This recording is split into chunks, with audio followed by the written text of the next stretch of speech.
I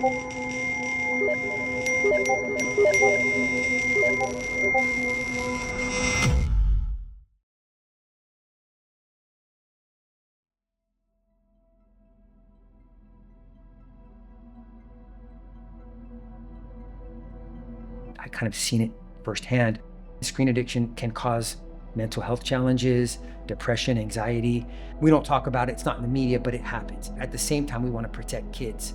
So I think it's a fine balance, but I don't really know what the right answer is. I think in either case, it's going to be an uphill battle to add standards to the internet.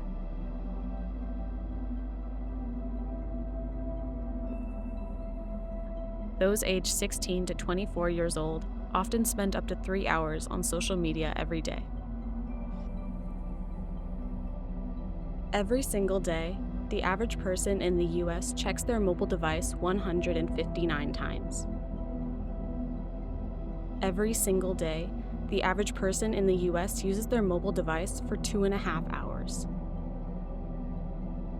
This adds up to 52,000 minutes over your lifetime, or 873 full hours of just scrolling on your phone. Over the span of your life, that adds up to 8 years. Each red dot is an entire week spent on nothing but social media. The consequences of high amounts of social media consumption is starting to show. And in China, it was, oh, I want to be an astronaut. I want to be a lawyer. I want to be a doctor. I want to be, and the majority of the responses in the US was, I want to be an influencer. I want to be a creator. And I think that just plays to the fact that we are so reliant upon our devices to give us joy, and apps are making us feel like we're missing out. I think is a major problem. But it's not just Gen Z. I mean, it's all generations who are glued to their phone.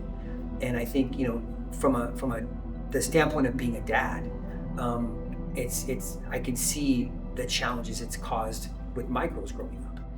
Even though there's more opportunity for social interaction, sometimes those social interactions are not positive, right? So things like cyberbullying, isolation, even digitally. So I think it's a double-edged sword. It's kind of a tool, and it depends on how it's used. Social media has been around since the start of the internet, but has grown more popular in the early 2000s with the launch of MySpace and Facebook, and later Instagram. Due to the lack of control over social media, those aged 16 to 24 years old often spend up to 3 hours on social media every day.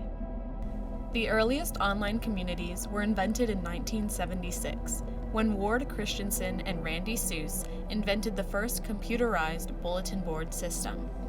Its purpose was so that the members of the Chicago Area Computer Hobbyists Exchange could more easily communicate with one another about science and technology. In 1987, the direct precursor to today's internet came into being when the National Science Foundation launched a more robust nationwide digital network known as NSFNet. With social media so prevalent in the lives of teens today, those aged 16 to 24 years old often spend up to 3 hours on social media every day. I think social comparison always happens regardless of whether or not social media existed.